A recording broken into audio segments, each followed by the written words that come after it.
All right. So after a very, very long time, we are back. I think this is not needed. Let's do it this. All right. So after a very, very long time, we are back with the Pomodoro sessions, and it's been a really, really long time. I think the last time we met was in January, and so it's been almost half a year that we've done a Pomodoro session. Uh, so a lot to catch up on. To In terms of what happened in the last 6 months. Mainly, the second wave struck back of COVID, and it just underlines what devastation can this virus cause if uh, we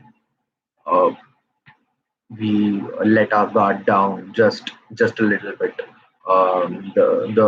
The callousness of people and the system has really cost us a lot this time around. With the second wave being much more deadly than the first wave, and it attacking the urban middle class and the upper middle class.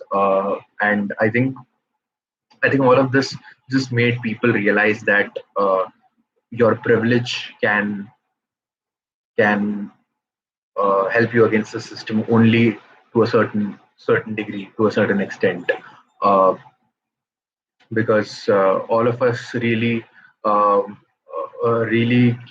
came to came face to face with the limitations of a privilege that no matter how privileged you are, you can't get a bed or an oxygen cylinder for your dear ones, as it was highlighted by many people in society, many influencers, actors, uh, and even defense personnel, defense generals from the past. Were running from pillar to post, uh, and putting out SOS calls, uh, so that they could arrange for medical supplies for their loved ones.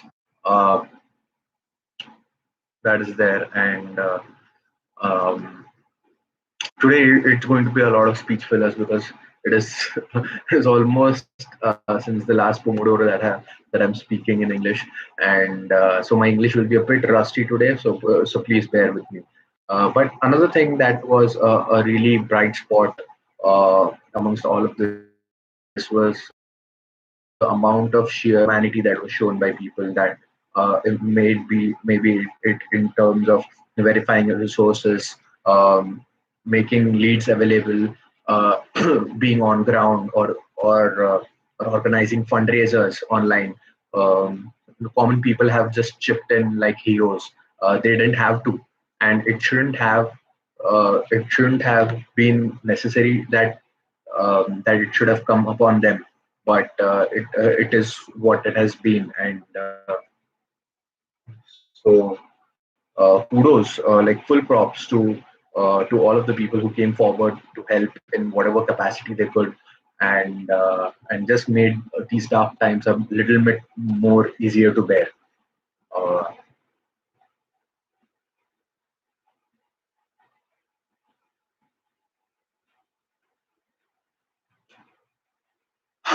it feels really nice to be back, to be able to speak to a screen after a really long gap. Trust me, I couldn't have imagined saying these words 6 months back, but really talking to someone, talking to something, and being able to express yourself is such a big privilege in these times where you are losing your loved ones. Uh, and I have lost some people. I hope I I'm, I hope you have not had to go through much pain, or even if you're going through pain, I really hope you get the strength to power through. And yeah, and many things have happened. Like I have said, many things have transpired between the last Pomodoro session and this one.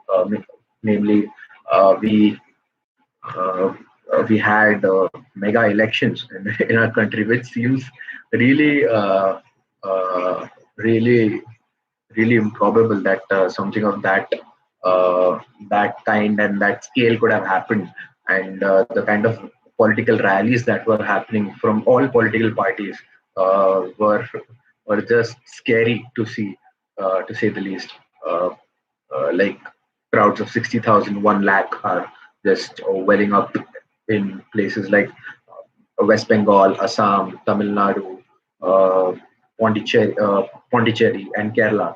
All of these places were holding huge political rallies, irrespective of the political parties. All of the political leaders were holding this. I think this was a very, very good chance that the opposition of our country has squandered. They could have easily called off all election rallies on April 1st and could have just put out a single statement like uh, we will not um, want to win elections at the cost of lives of our people. If power comes at the cost of people's lives, we reject such kind of a power. So and that would have been a really ideal situation. They were uh, what do you call it? Even as it were, yeah, uh, even as it were, they weren't going to win. They didn't win any seats. Like we saw in the results on May 2, and it seems so absurd that when the dates were announced in March, it seems like May 2 is such a long way ahead. Now we are on 22nd of May, 20 days past May 2, and just 10 days short of June 2, uh, which is uh, uh, which is the day where India will play the remaining half of their World Cup qualifiers against Qatar, Bangladesh, and Afghanistan in Doha.